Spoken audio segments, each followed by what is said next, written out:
Lecture du livre des Actes des Apôtres.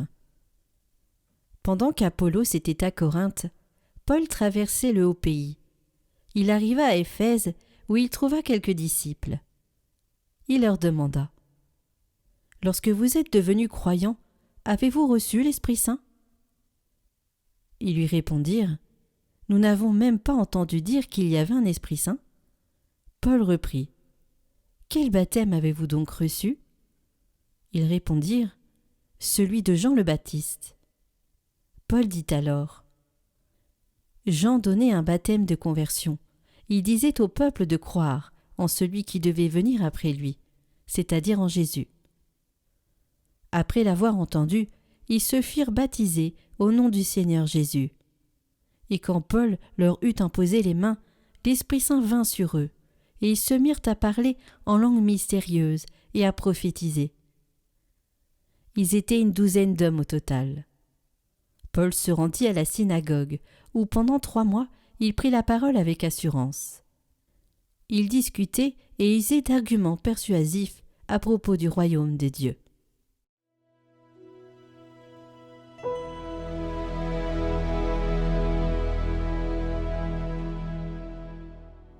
Royaume de la terre, chantez pour le Seigneur. Dieu se lève et ses ennemis se dispersent. Ses adversaires fuient devant sa face. Comme on dissipe une fumée, tu les dissipes.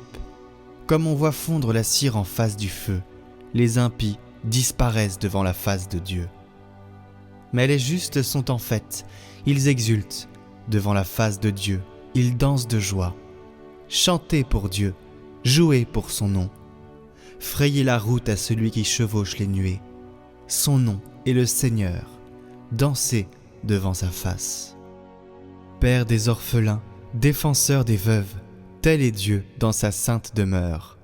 À l'isolé, Dieu accorde une maison. Aux captifs, il rend la liberté. Royaume de la terre, chantez pour le Seigneur.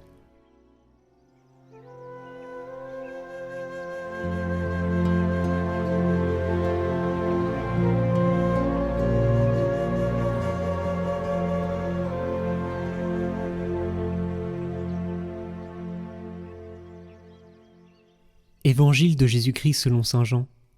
En ce temps-là, les disciples de Jésus lui dirent : « Voici que tu parles ouvertement, et non plus en images. Maintenant nous savons que tu sais toutes choses, et tu n'as pas besoin qu'on t'interroge. Voilà pourquoi nous croyons que tu es sorti de Dieu. » Jésus leur répondit : « Maintenant vous croyez. Voici que l'heure vient, déjà elle est venue, où vous serez dispersés chacun de son côté, et vous me laisserez seul. Mais je ne suis pas seul, puisque le Père est avec moi. Je vous ai parlé ainsi, afin qu'en moi vous ayez la paix. Dans le monde, vous avez à souffrir, mais courage, moi je suis vainqueur du monde. »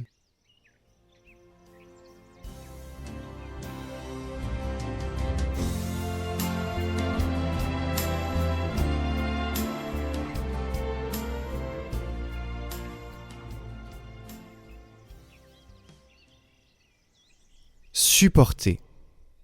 C'est plus que d'avoir de la patience, c'est porter sur ses épaules, porter le poids des épreuves. Et même dans la vie d'un chrétien, il y a des moments comme ça. Mais Jésus nous dit : ayez courage dans ces moments-là. Moi j'ai vaincu, vous aussi vous serez des vainqueurs. Ce premier mot nous éclaire pour avancer dans les moments les plus difficiles de la vie. Ces moments qui nous font aussi souffrir. Confier au Seigneur quelque chose, confier au Seigneur ce moment difficile, se confier au Seigneur nos fidèles, nos prêtres, nos évêques, confier au Seigneur nos familles, nos amis, et lui dire : prends soin d'eux, ce sont les tiens. C'est une prière que nous ne faisons pas toujours, la prière de consécration. Seigneur, je te confie ceci, fais-le avancer. C'est une belle prière chrétienne, c'est le signe de la confiance dans le pouvoir du Seigneur, même dans la tendresse du Seigneur qui est Père. 3 mots, épreuve, consécration et paix. Dans la vie, nous devons aller sur des routes d'épreuves, mais c'est la loi de la vie. Et dans ces moments-là, confions-nous au Seigneur, et lui nous répond avec la paix. Ce Seigneur qui est Père nous aime tant et jamais ne nous déçoit. Chers auditeurs, je vous invite, si vous n'avez pas vu la vidéo de l'Esprit Saint, du parcours de l'Esprit Saint hier, parce que c'était dimanche et que c'est un jour où on a beaucoup d'occupations, et aussi parce que c'était une vidéo qui était assez longue avec le commentaire du Père Guillaume Antoine, mais n'hésitez pas à aller voir sur la chaîne que je vous mets en description, la nouvelle chaîne YouTube, le commentaire du Père Nicolas Charrier sur l'Esprit Saint. Il parle de la paix aussi, et c'est très lié à ce commentaire, donc je vous invite à aller voir cette vidéo et à vous abonner à cette chaîne si vous ne l'avez pas déjà fait, parce que c'est notre nouvelle chaîne YouTube où il y aura beaucoup d'enseignements. Donc n'hésitez pas à aller voir cette vidéo sur la paix, juste après l'épisode d'aujourd'hui. Il n'y a pas besoin de les voir dans l'ordre, ce n'est pas très dérangeant. Et aujourd'hui c'est Notre-Dame de Fatima. Comme on a déjà le parcours, je ne vous rajoute pas une prière, mais ceux qui veulent, vous pouvez aller rejoindre les vidéos en description. Il y a la neuvaine à Notre-Dame de Fatima, qui si vous ne l'avez pas fait, vous pouvez la commencer maintenant et puis la finir dans 9 jours. Donc tous les jours la regarder, ainsi que une dizaine du chapelet de Notre-Dame de Fatima, ça dure 6 minutes. Et c'est important pour que Marie nous éclaire. Donc allez-y, c'est en description.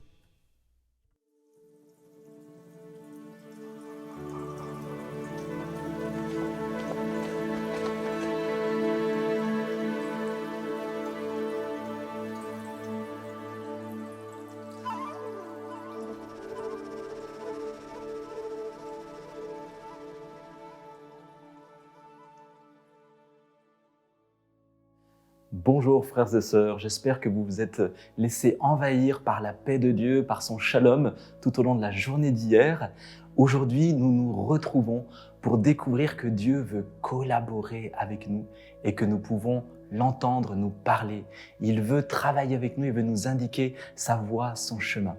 D'ailleurs, frères et sœurs, vous avez entendu parler du baptême de Jésus il n'y a pas très longtemps. Je vais peut-être vous donner un autre éclairage. Vous savez, moi je suis charismatique, alors on donne d'autres éclairages. Jésus est baptisé. À ce moment-là, les cieux s'ouvrent, la voix du Père se fait entendre et l'Esprit Saint descend. Est-ce que l'Évangile nous dit que la colombe remonte, la voix du Père se tait et le ciel se referme? Pas du tout. Les cieux demeurent ouverts. La voix de Dieu peut encore se faire entendre à chacun de nous et pas seulement à Jésus. Frères et sœurs, nous devons avoir foi que le Seigneur, par son Esprit Saint, veut nous parler. Pourquoi? Parce que de quelle manière Dieu est-il présent en nous?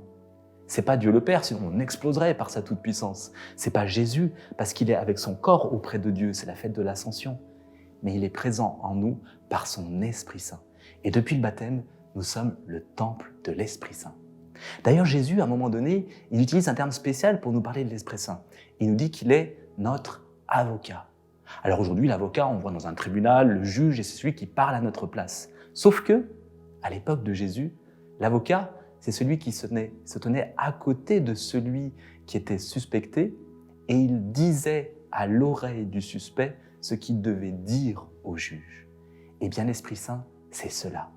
Il veut susurrer à notre oreille, à l'oreille de notre cœur, ce qu'il veut que nous fassions, ce qu'il veut que nous disions, comment nous comporter auprès des autres, quelles paroles leur dire pour nous, mais aussi pour eux-mêmes, cette parole de consolation. Et qu'est-ce que c'est bon de découvrir que l'Esprit Saint veut travailler, veut collaborer avec nous véritablement. Alors vous allez me dire, mais comment est-ce que Dieu, est-ce qu'il nous parle? Truc de dingue. Et bien en fait, il y a deux principales voies. La première, j'ai ancrée vraiment dans la tradition, avec saint Ignace de Loyola, qui va nous parler des motions de l'Esprit Saint. Alors l'émotion, c'est ce qui nous met en mouvement, c'est ce qui agite notre cœur.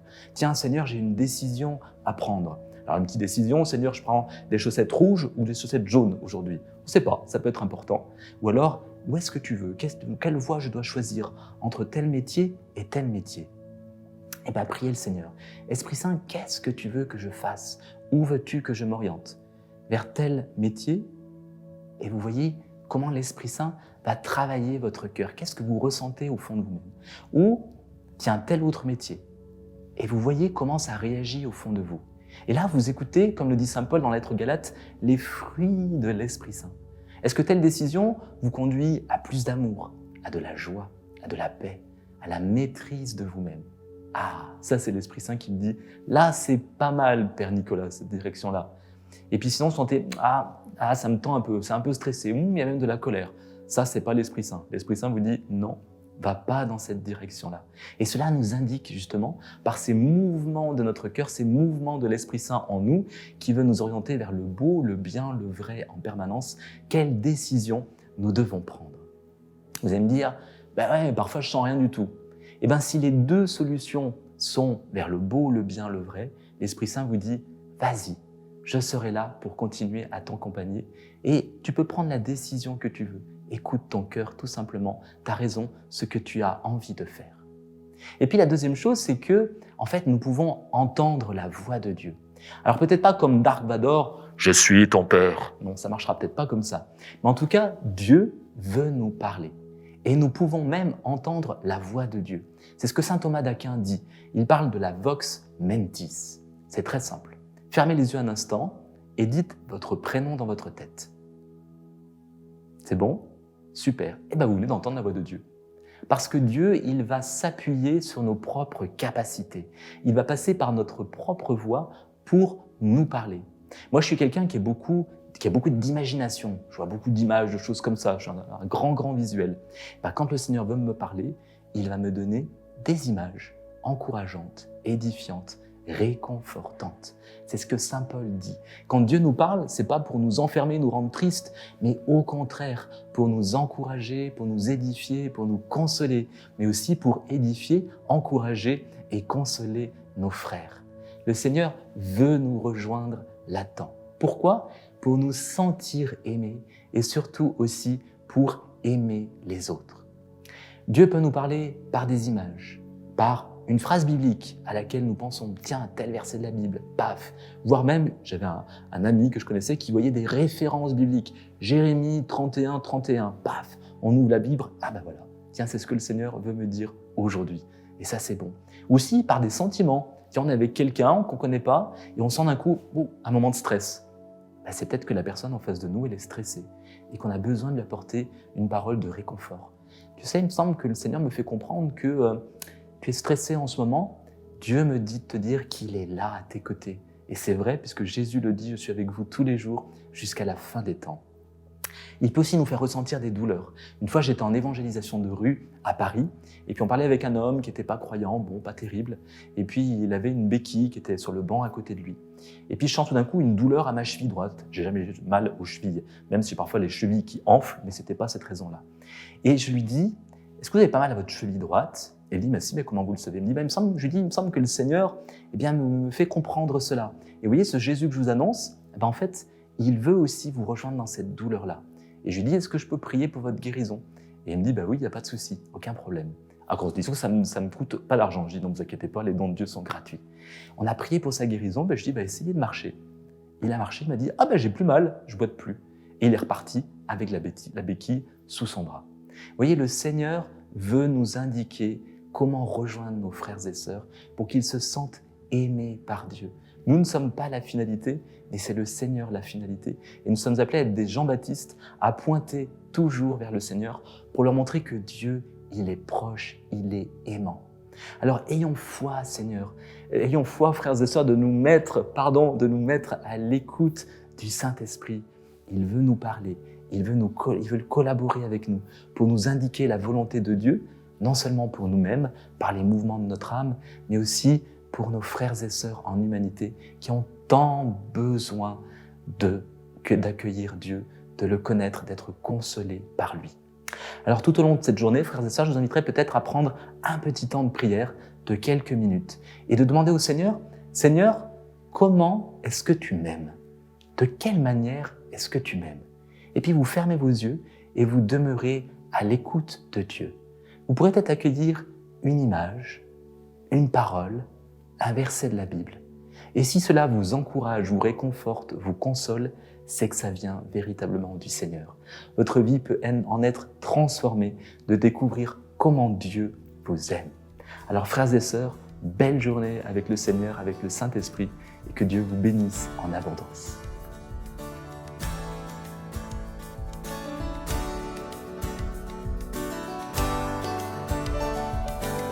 Tu es bénie, ô Marie, le Père t'a choisi, tu conçus l'Emmanuel.